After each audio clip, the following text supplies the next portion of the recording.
جن کے نام ٹیلی ویژن کے ٹاک شوز کے اندر لیے جاتے ہیں یا جن کی پریس کانفرنسز کے اندر بات کی جاتی ہے. فوج لاکھوں لوگوں پر مشتمل ہے جو اپنی زندگی داؤ پہ لگاتے ہیں اپنے ملک کی حفاظت کے لیے, آپ کی اور میری حفاظت کے لیے. اور جیسے میں نے کہا میرے لیے ذاتی طور پہ اس لیے تکلیف دہ تھا, میرا 3 نسلوں سے فوج سے تعلق ہے, یہ بات بھی پہلے سے مشہور ہے, اور مجھے بڑا فخر ہے اس بات کا کہ کوئی 1965 کے بعد سے کہ جنگ سے لے کے اگر آپ وار آن ٹیرر تک اٹھا کے دیکھ لیں, کوئی بھی ایسی صورتحال نہیں ہوئی جہاں میرے خاندان کا, میرے والد, میرے بھائی, میرے بھتیجے, وہ انہوں نے اپنی زندگی داؤ پہ نہ لگائی ہو ملک کے دفاع کے لیے. سو اس لیے جو بھی تعلق رکھتا ہے, جو بھی اہمیت کو سمجھتا ہے, اس سب کے لیے وہ تکلیف دہ مناظر تھے. تو ایک تو یہ 9 مئی کے بارے میں یہ ضرور اپنے کہنا چاہتا تھا, اور میرے خیال میں تقریباً تمام قوم کے ساتھ جو ہے یہی اظہار خیال کیا گیا ہے, تو یہ کوئی بڑی یونیک بات میں نے نہیں کی ہے. لیکن اس کے ساتھ ساتھ صرف 9 مئی نہیں ہے, ہماری قوم اس وقت کدھر کھڑی ہوئی ہے, کہاں پہ ہم ملک کو لے کر آ گئے ہیں. میں ملک کو دیکھ رہا تھا, تجزیہ کر رہا تھا, جیل میں بیٹھ کے ٹائم بہت ہوتا ہے سوچنے کا, تو میں نے کہا 5 بڑے سٹیک ہولڈرز ہیں اس وقت پاکستان کے اندر. پاکستان کی عدلیہ, اعلیٰ عدلیہ میں تقسیم ہوا ہے, سارا پاکستان دیکھ رہا ہے کہ عدلیہ تقسیم ہے, عدلیہ فیصلے کرتی ہے, عمل درآمد نہیں ہوتا. ایک عجیب و غریب صورتحال ہے کہ وہ عدلیہ جس کے بغیر آپ کی آئینی طرز حکومت ممکن نہیں ہے, جس کے بغیر جمہوریت ممکن نہیں ہے, اس عدلیہ کے آپس میں اختلافات پیدا ہوئے میں اور اس کے فیصلے جو ہیں زمین پہ امپلیمنٹ نہیں ہو رہے. یہ کتنی خطرناک صورتحال ہے ملک کے لیے. دوسرا اہم سٹیک ہولڈر پاکستان کی فوج, ابھی میں تفصیل سے بات کر چکا ہوں مئی 9 کو کیا ہوا اور کیا وہاں پہ صورتحال پیدا ہوئی بھی ہے. تیسرا بڑا سٹیک ہولڈر پاکستان تحریک انصاف. میری ذاتی رائے کے اندر پاکستان کی سب سے بڑی سیاسی پارٹی, واحد قومی پارٹی, ہزاروں ورکر جو ہیں اس وقت جیل میں پڑے ہوئے ہیں, بیشتر قیادت جو ہے وہ جیل کے اندر ہے. سو سب سے بڑی تحریک جو سیاسی پارٹی ہے اس کے یہ حالات ہیں. پی ڈی ایم ہمارے سیاسی حریف ہیں اور بڑی شدید ہماری آپس میں مخالفت ہے, لیکن ایک سیاسی حقیقت ہے. میرے خیال میں آج یہ میرا ذاتی تجزیہ یہ ہے کہ اگر آج الیکشن کرا دیا جائے تو آج وفاق میں, پنجاب میں اور خیبر پختونخوا میں تحریک انصاف کی حکومت بنے گی, اور سندھ اور بلوچستان کے اندر پی ڈی ایم کی حکومت بنے گی یا پی ڈی ایم کی جماعتوں کی حکومت بنے گی, اور وفاق کے اندر بھی ٹھیک ٹھاک تگڑی اپوزیشن بنے گی. ہو سکتا ہے کہ ان کی رائے اس سے مختلف ہو, لیکن میری رائے میں تو وہ بھی ایک, یہ جو ایک اتنی بڑی سیاسی حقیقت ہے, ان کی سیاست جو ہے وہ پچھلے 13 مہینے میں اس کا بیڑا غرق ہو گیا اور وہ کمزور ہو گئی. جب پاکستان میں سیاسی پارٹیاں کمزور ہوتی ہیں تو اس سے پاکستان کی جمہوریت صرف نہیں, پاکستان کا ملک کمزور ہوتا ہے. تو یہ چوتھا سٹیک ہولڈر ہے. لیکن ان چاروں سٹیک ہولڈر سے زیادہ اہم سٹیک ہولڈر ایک 5واں سٹیک ہولڈر ہے, اور وہ ہے پاکستان کی عوام. وہ 25 کروڑ پاکستانی. اس 25 کروڑ پاکستانی کے ساتھ پچھلے 13 مہینے کے اندر کیا ہوا ہے, اس 13 مہینے کے اندر پاکستان کی تاریخ کی بدترین مہنگائی کا اس کو سامنا کرنا پڑا ہے. خوفناک حد تک بڑھتی ہوئی بے روزگاری دیکھنے کو مل رہی ہے. ایسی معیشت کے حالات کبھی پاکستان نے دیکھے ہی نہیں جیسے اس وقت صورتحال پاکستان کے اندر پیدا ہوئی ہے. تو ایک عام پاکستانی کی زندگی جو ہے وہ مشکل ہوئی ہے اس وقت, تکلیف میں اس وقت ایک عام پاکستانی. تو کرنا کیا ہے؟ اگر سارے سٹیک ہولڈرز ہیں, یا تو کسی کا فائدہ ہو رہا ہو نا, کسی کے تو حالات اچھے نظر آ رہے ہوں, سارے سٹیک ہولڈرز کے لیے اگر خرابی نظر آ رہی ہے تو اس کا مطلب جو 13 مہینے سے ہو رہا ہے وہ ملک کے لیے ٹھیک نہیں ہے. اس کا مطلب کچھ مختلف ہونے کی ضرورت ہے. اور میرے خیال میں اس میں سب کی ذمہ داری بنتی ہے کہ اس کے اندر سب اس صورتحال کو, میں نے بار بار کہا ہے, کئی مہینوں سے میں کہہ رہا ہوں, میں یقین رکھتا ہوں, بدقسمتی سے میں یقین رکھتا ہوں کہ میں ٹھیک کہہ رہا ہوں کہ 1971 میں بنگلہ دیش بننے کے بعد سے پاکستان کے لیے اتنے خطرناک حالات پیدا نہیں ہوئے جیسے آج پاکستان کے حالات ہیں. سیاسی طور پر آپ انتشار دیکھ لیں, آئینی بحران دیکھ لیں, معیشت کا بحران دیکھ لیں, ہر طریقے سے اس وقت پاکستان ایک انتہائی خطرناک صورتحال کے اندر ہے. اور جیسے میں نے کہا, کوئی بھی اچھے صورتحال کے اندر نہیں نظر آ رہا, سب کے لیے خرابی نظر آ رہی ہے.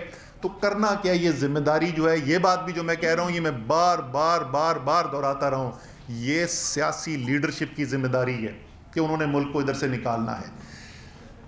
اچھی چیز کیا ہوئی؟ اچھی چیز کیا ہو رہی ہے؟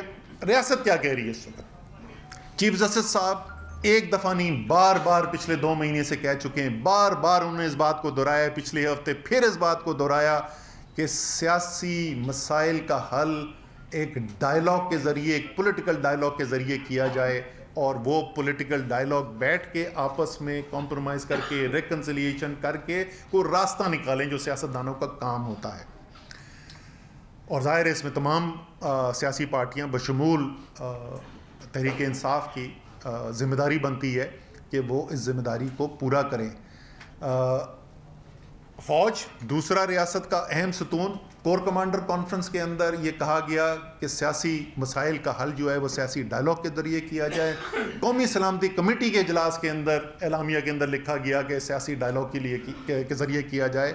پاکستان کے دوست ممالک جو ہیں، جو پاکستان کا خیر چاہتے ہیں، وہ سب کہہ رہے ہیں کہ سیاسی ڈائیلاگ کے ذریعے ہونا چاہیے۔ سب کو فکر ہے، اس وقت باہر پاکستان کے دوستوں کو فکر ہے کہ پاکستان کے اندر کیا ہو رہا ہے، پاکستان کے حالات کو دیکھ کر۔ تو اس لیے میرے خیال میں جب ریاست کے اہم ترین ستون جو ہیں سب کے سب وہ بھی اس بات کو سپورٹ کرتے ہوں، آپ کے دوست ممالک بھی اس کی بات کر رہے ہوں، اس کو سپورٹ کرتے ہوں، پاکستان کا پرائیویٹ سیکٹر جس کو نظر آ رہا ہے کہ کیسے معیشت کی تباہی ہو رہی ہے وہ اس بات کو سپورٹ کرتا ہے، تو وقت ہے کہ ہمیں اس کے اوپر ٹائم ضائع کیے بغیر فوری طور پر بیٹھ کے پولیٹیکل ڈائیلاگ کے ذریعے کوئی حل نکالا جائے اس کا۔ آخری حصہ جو میں جس کا کہنے والا تھا وہ یہ ہے کہ جو صورتحال پیدا ہو گئی، جس کا میں نے بھی آپ سے تفصیل سے ذکر کیا پہلے، 9 مئی کے بعد خاص طور پر اس وقت میرے لیے یہ ذاتی طور پر ممکن نہیں ہے کہ ان حالات کے اندر قیادت کی جو ذمہ داریاں ہوتی ہیں وہ میں نبھا سکوں، وہ میرے لیے ممکن نہیں ہے۔ اس لیے میں سیکرٹری جنرل تحریک انصاف کی جو ذمہ داری ہے اور کور کمیٹی کی ممبرشپ، اس سے میں مستعفی ہوں گا۔ جو میرے خیالات ہیں، ایک یہ وجہ بھی ہے کہ میں کھل کر بات کرنا چاہتا ہوں کہ کیا کرنے کی ضرورت ہے۔ میرے خیال میں اس وقت سب کو ہمیں کھل کر بات کرنی چاہیے، اور ظاہر ہے کہ جب آپ ایک اہم ترین عہدے کے اوپر بیٹھے ہوئے ہیں تو پھر یہ بنتا نہیں ہے کہ آپ اپنی کوئی انفرادی رائے جو ہے وہ الگ سے وہ دیں۔ تو اس لیے ان عہدوں سے میں مستعفی ہو رہا ہوں۔ باقی 17 مہینے گزرے ہیں، میں سیکرٹری جنرل کی ذمہ داری میں نے نبھائی ہے، جس میں 13 مہینے سے زیادہ جو ہے وہ شاید تحریک انصاف کا مشکل ترین وقت تھا، اور میں دل سے شکریہ ادا کرنا چاہتا ہوں اور خراج تحسین پیش کرنا چاہتا ہوں تحریک انصاف کے ورکرز کو، لیڈرز کو، ٹکٹ ہولڈرز کو، جس طریقے سے میں نے ان کو محنت کرتے دیکھا ہے، جس دلیری سے، جس حب الوطنی سے میں نے ان کو کام کرتے دیکھا ہے۔ میں بحیثیت جو میری ذمہ داری تھی سیکرٹری جنرل، میں ان سب کا، جیسے میں نے کہا، میں دل سے شکریہ بھی ادا کرنا چاہتا ہوں، اور میں خراج تحسین بھی پیش کرنا چاہتا ہوں۔ میرے خیال میں یہ ورکر جو ہیں، تحریک انصاف کے کارکنان جو ہیں، یہ محب وطن پاکستانی جو ہیں، یہ پاکستان کا ایک بہت بڑا اثاثہ ہیں۔ اور ایک دفعہ پھر آخر میں یہ مطالبہ کروں گا کہ ان میں سے بہت سارے اس وقت بے گناہ لوگ جنہوں نے کوئی غلط کام نہیں کیا ہے، اس وقت اسیر ہیں، اور ان کو فی الفور ان کی رہائی ہونی چاہیے۔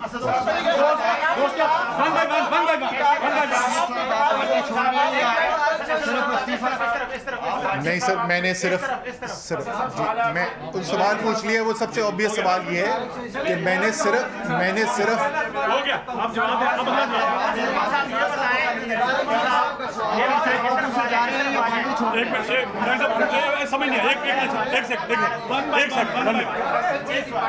میں ایک سوال پوچھا، اس کے سوال ہو گئے، جواب دینے دے، سوال ہو گیا، جواب دینے دے، یہ کیا سوال بولیں۔ اسد صاحب میں آپ سے سوال یہ ہے، اسد صاحب آپ کی مہربانی، یار ایک میں بات سن لو یار، اسد